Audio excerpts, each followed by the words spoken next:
Hey everyone, it's your girl TeraMichelle. Welcome to or welcome back to my channel, Opinionated Scents, our safe space to discuss all things fragrance, whether we like them or not.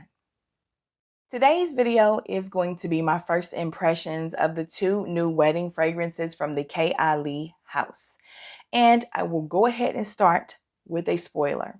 I like them both, but we're going to get a little bit more in detail because I did spray them hours ago. So I still have them on my skin for the complete dry down. And I took notes regarding every step of this process, the beginning, the mid, the end. So if you're interested to hear my thoughts, let's jump right into the video. First, let's talk about the Silk Scentile, which everyone is touting as the feminine fragrance. So here is the packaging for the 10 ml, and here is the real packaging, the bottle itself. So you see I put a little bit of work in there, One thing you cannot take away from Kayali is the packaging. The packaging is stunning, and I love every bottle that I own. This right here for me, the nectarine usage in here, like guys, let's just go over the notes. Okay, so top is champagne, freesia, and blackcurrant. The mid is nectarine, praline, jasmine, orange blossom, and May rose. And then in the base, we have sugar, vanilla, sandalwood, amberwood, musk, and oak moss.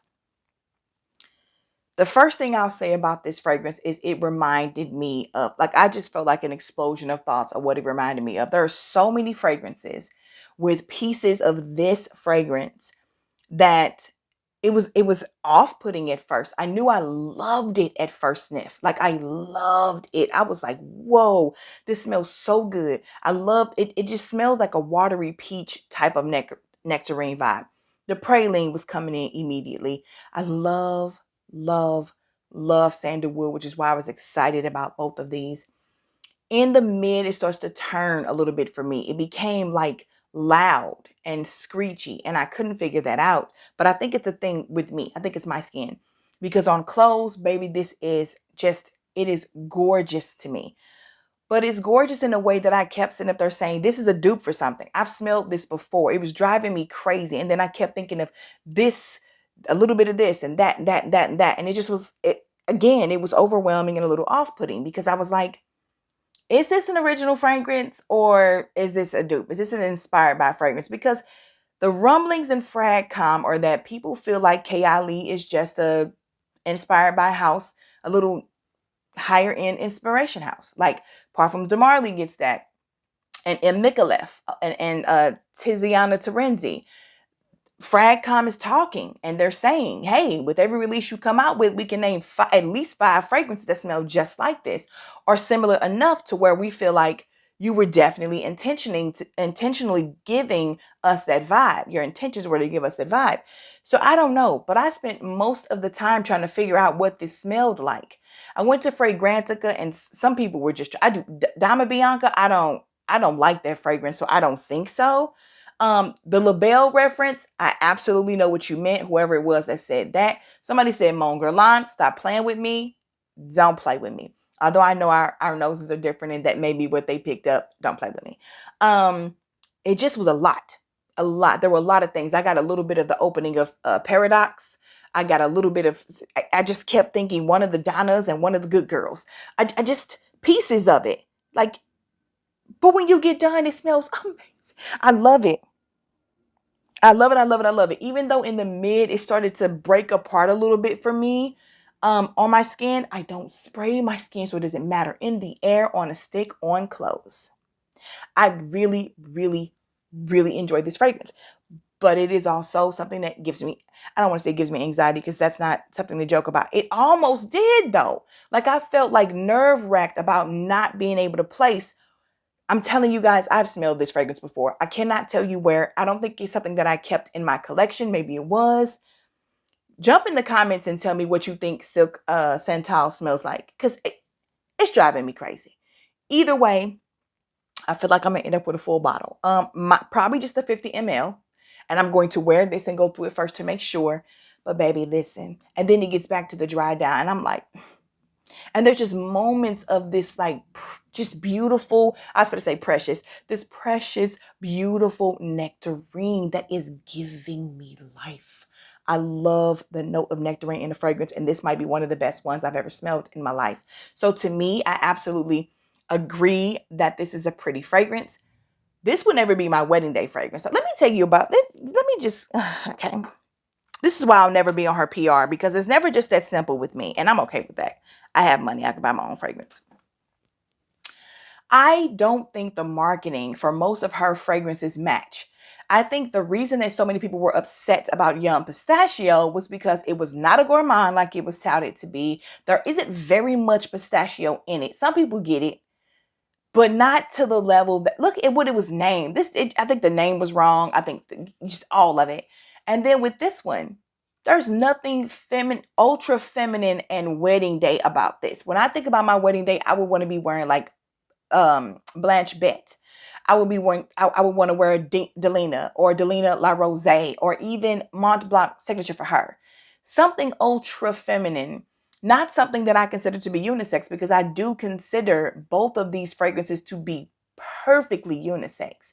So I think I was expecting something more ethereal and super ultra feminine and just like, oh, I just want to get married in the white dress and da da da. And that's not what I get from this. Yes, it is full bottle worthy to me. Opinionated scent, it's my opinion. However, I would never wear this on my wedding day. So again, the marketing, the campaign, it just doesn't match up for me. So next, we have the Wedding Velvet Scentile. And this is touted as the masculine version, okay? Nope, perfectly unisex to me. This smells amazing. And this fall, I am going to have it heavy in rotation. I think I might end up with a 50 ml of this one as well. And I love the full-size bottles. See, the small bottles that we get here with these aren't what the larger bottles look like. They're frosted glass on the Silk Scentile, and the black bottle for this one, I want them. So this one here, it just smells good. It's also familiar and warm and inviting, but I've smelled this before as well. So let me type into Fragrantica and try to get the notes for this one too. And I think Mona and her husband look so good together. They're a really great couple. I love how these bottles kind of sort of match them. So there's tea, there's jasmine, cedarwood, white musk, benzoin, and sandalwood. At first spray, I freaking love this. The white musk in here is phenomenal. My skin, however, picks up on tea and tea leaves and benzoin very heavy. So I don't care for it on my skin as much as I do, again, on my clothes and in the air, which is how I wear my fragrances anyway. On my clothes, not my skin. But man, oh man, oh man, oh man, oh man, oh man. If this is not one of the sexiest, without trying to be sexy, fragrances I've ever smelled. I feel like it just meant to be easy breezy, cool. I'm getting married, I'm dapper, but it's just incredibly sexy to me. It smells so good, and I am a huge fan of this one. I prefer this one to the Silk Scentile, which is crazy because I absolutely do feel like it's more of a man's fragrance, but it vibes. And when fall gets here on that breeze, you're going to smell the vibe on me. I'm a true fan as long as it's not on my skin. Because again, the benzoin in the tea does not work well with me. I don't really have anything bad to say about this. If I'm talking about for me on my skin, I pulled the tea and I pulled the benzoin like nobody's business. But this really is all about the white musk and the sandalwood for me. It is just a great time. It's a great time. Do I believe that everybody has to run out right now and buy both of these? No.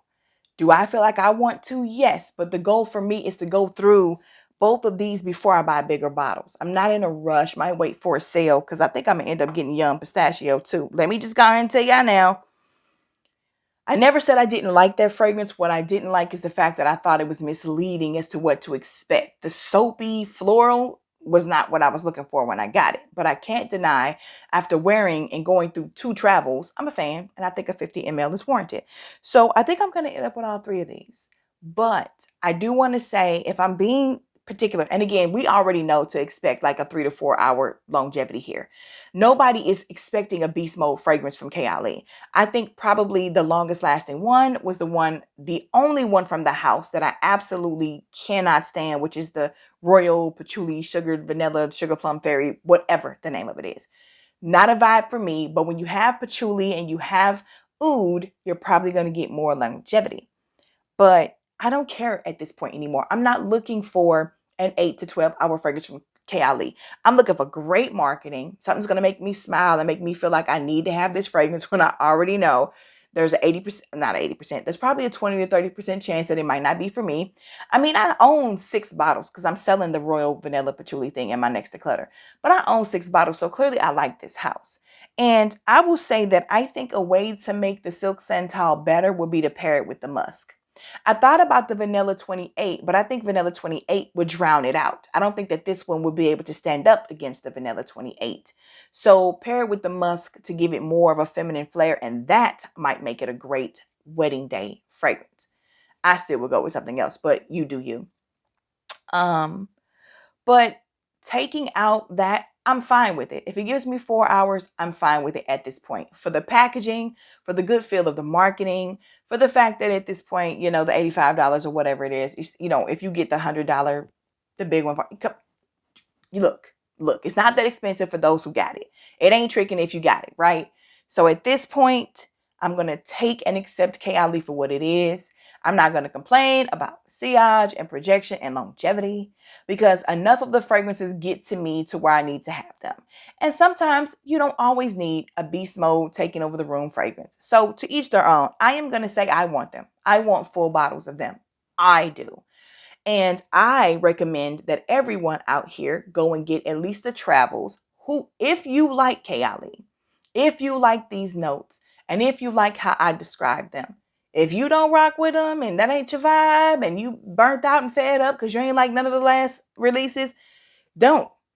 But to the people who came to this video looking to see if they should try it, I think so. I think it's worth a try, especially because I think these are only like $25 or $27.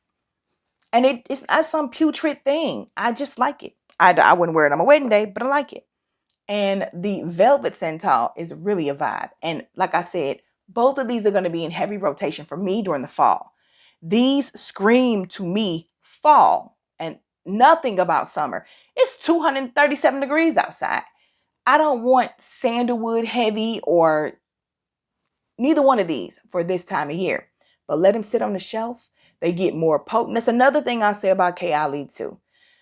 They get better with time because, baby, they Eden is so fire right now. That burning cherry is so fire right now. My sweet diamond pink pepper. All of them have gotten better sitting on my shelf. So that's just my 2 cents and my first impressions, which I've had, about 12 hours. I've had them for a couple of days and just sat them down because I was just like, do I really want to get involved in the hubbub and the hype? I haven't seen anybody else talking about them. I haven't heard anybody else's impressions. So I decided to just go ahead and be fresh mind and fresh opinioned, spray them on first thing this morning as soon as I got up, and then just wear them throughout the day and come back to you and let you know how I feel about them. So I like them. I like them for the juice, the way that they smell. I prefer the velvet over the silk, but I could wear the silk probably more often than the velvet because the velvet feels to me like fall with a nice cool breeze. Whereas I could do the silk probably in a cooler enough summer day, spring and winter. So it is what it is. If you're still here, please do not forget to click the like button, subscribe to my channel, comment, share me across your social media platforms, and select the notification bell so that you never miss any of my future uploads. I'm sure I'll be talking about these again, especially after I have a full wear with them. But I prefer these so much more over Yum Pistachio and the Sugar Patchouli Fairy Plum Chocolate thing. So this is a come up for Kayali for me. I'm a fan again. So, as always, I love to talk to you guys in the comments. Be sure to let me know how you feel about these fragrances. If you've already sampled them, tested them, did you buy full bottles? Are you going to? Did you not like them? What did you not like about it? And most importantly, What does silk Scentile smell like to you? And velvet too, because it is also familiar to me. Tell me what you think about these fragrances. I want to know. And until then, bye.